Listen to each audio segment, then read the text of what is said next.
Terima kasih pemirsa, Anda masih bergabung bersama kami dalam Prime Time Talk. Setia Novanto didukung atau ditinggal? Tanda tanya besar yang akan bisa dijawab oleh hasil sidang MKD nanti. Bersama saya Syarifudin Suding, anggota MKD, langsung dari gedung DPR RI. Pak Syarifudin, kalau kita bicara tentang wakil rakyat yang duduk dalam MKD, ini kan saya selalu ingat dengan Vox Populi, Vox Dei, suara rakyat, suara Tuhan. Mampukah MKD merepresentasikan suara rakyat Tuhan sebagai suara Tuhan itu dalam hasil sidang MKD nanti?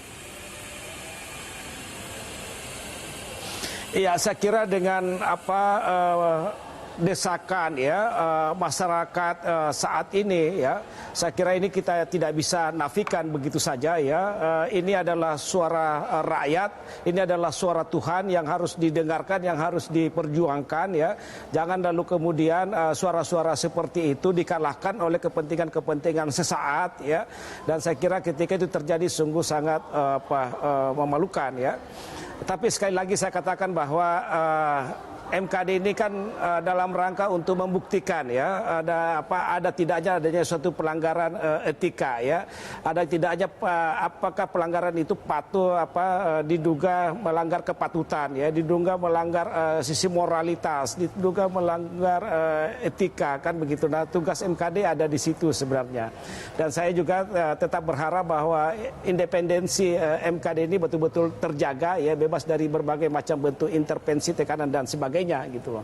Pak Syarifudin, karena ini menurut saya bahwa ini adalah merupakan satu momentum. Menurut pengamatan Anda sendiri, bagaimana Anda melihat posisi atau perannya Fahri Hamzah dan Fadlizon? Kok seolah-olah kedua wakil pimpinan DPR ini sepertinya pasukan berani matinya Setia Novanto. Apa keterlibatan kedua orang ini dalam Setia Novanto kasus di MKD ini?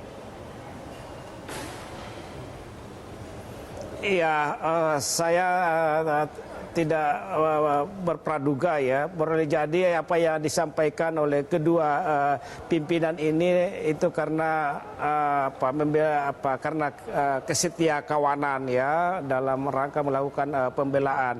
Tapi saya kira publik pun akan bisa menilai tentang hal-hal apa yang disampaikan kan begitu. Nah, saya kalau dalam tataran etika Pak Syarifudin, apakah MKD bisa saja mengundang kedua orang ini untuk dimintai keterangan?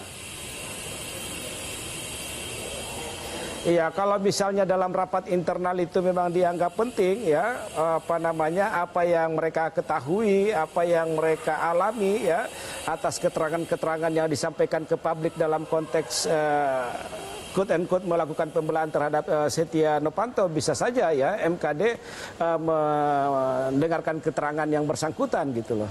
Ya, Pak Syarifudin, dalam sidang yang akan dilakukan MKD nanti, siapa nama-nama yang sudah dalam daftar tunggu yang akan dipanggil untuk diminta keterangannya? Misalnya Sudirman Said juga akan diminta untuk memberikan keterangan tambahan, atau Luhut Panjaitan juga sudah menyatakan kesediaannya untuk dipanggil. Tapi siapa yang diprioritaskan yang pertama akan dipanggil MKD?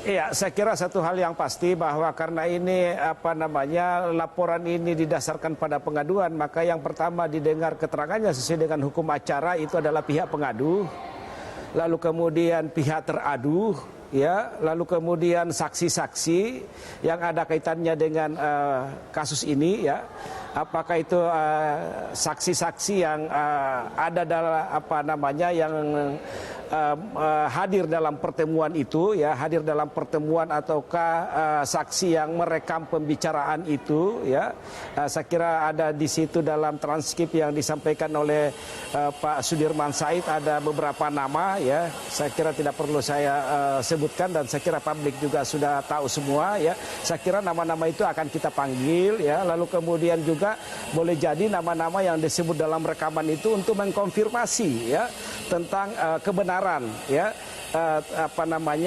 karena dalam rekaman itu kan jelas sekali ada beberapa nama yang disebut sudah mendapatkan persetujuan dari si A, sahamnya si B sekian, sahamnya si C sekian, lalu kemudian ada juga nama yang lain yang disebut boleh jadi nama-nama itu akan kita mintai keterangannya untuk didengar keterangannya di MKD sebagai saksi. Kalau semua nama yang disebutkan dalam transkrip atau pembicaraan itu akan dipanggil, berarti Presiden Joko Widodo dan Wapres JK juga harus dipanggil dong, Pak?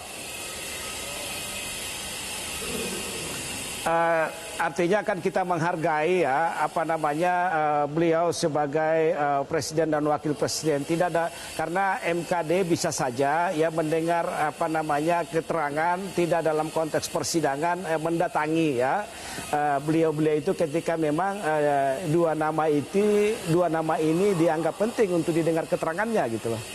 Ya, Pak Syarifudin, saya minta pendapat Anda sebagai seorang politisi, bukan anggota MKD. Menurut Anda, kira-kira bagaimana nasib Setia Novanto dalam beberapa waktu ke depan? Apakah seperti lagunya Krisdayanti, tinggal menghitung hari, atau seperti apa kira-kira, Pak? Ya, memang saya tidak bisa melepaskan diri saya sebagai anggota MKD ya, dan saya tidak akan memberikan suatu kesimpulan terhadap satu kasus yang belum dilakukan suatu proses pemeriksaan di MKD. Oke, kalau tapi satu hal yang pasti bahwa MKD kemarin dalam kasus Donald Trump, bahwa Setia Novanto, tapi satu, iya Pak, silakan Pak, lanjutkan Pak. Tapi satu hal yang pasti bahwa dalam kasus Pak Setia Novanto kemarin dan Pak Fadlison dalam pertemuan dengan Donald Trump ya, itu sudah dijatuhi sanksi ringan dan diberikan teguran tertulis ya. Dan manakala ya ada anggota yang melakukan pelanggaran untuk kedua kalinya, maka itu secara akumulatif masuk dalam kategori pelanggaran sedang. Apa pelanggaran sedang itu? Itu paling tidak dipindahkan dari alat kelengkapan dewan ataukah dicopot dari pimpinan alat kelengkapan dewan. Ya, setelah termasuk itu kalau memang terbukti DPR, bersalah misalnya, Pak, di luar pelanggaran etika, apakah bisa dilaporkan ke kepolisian? Itu dua hal yang berbeda ya. Etika yang ada di DPR ini itu satu di sisi lain, dan rule of law itu ada di institusi penegakan hukum, rule of ethic ada di MKD. Itu dua hal yang berbeda. Bisa saja dilakukan secara simultan, jangan menunggu putusan MKD. Saya kira tidak ada kaitannya. Oke, artinya bukan kepolisian, tugas MKD yang KPK itu, jangan Pak, ya? menunggu ada keputusan dari. Oh bukan, MKD tidak dalam posisi melaporkan itu. Silakan aja pihak-pihak yang merasa, katakanlah ada yang merasa ditipu karena dijanjikan sesuatu, lalu kemudian janji itu tidak terrealisasi, ya itu kan sudah bisa masuk dalam kualifikasi tindak pidana penipuan, bisa juga masuk dalam kualifikasi tindak pidana pemerasan, ataukah ada juga unsur memperdagangkan pengaruh, bisa masuk dalam gratifikasi, unsur korupsi, bisa juga masuk dalam pencemaran nama baik karena itu dicatut namanya dan sebagainya. Ya silahkan pihak-pihak yang merasa dirugikan untuk melaporkan hal ini ke institusi penegak hukum. Kami di MKD hanya sebatas untuk mengadili tentang pelanggaran etika. Jangan institusi penegak hukum menunggu keputusan dari Mahkamah Kehormatan. Itu dua hal yang berbeda. Baik, Pak Syarifudin Suding, terima kasih sudah bergabung bersama kami di Prime Time. Selamat malam Pak, sampai jumpa. Dan pemirsa, demikian diskusi saya langsung dengan anggota MKD Syarifudin Suding, dan kami akan segera kembali sesaat lagi.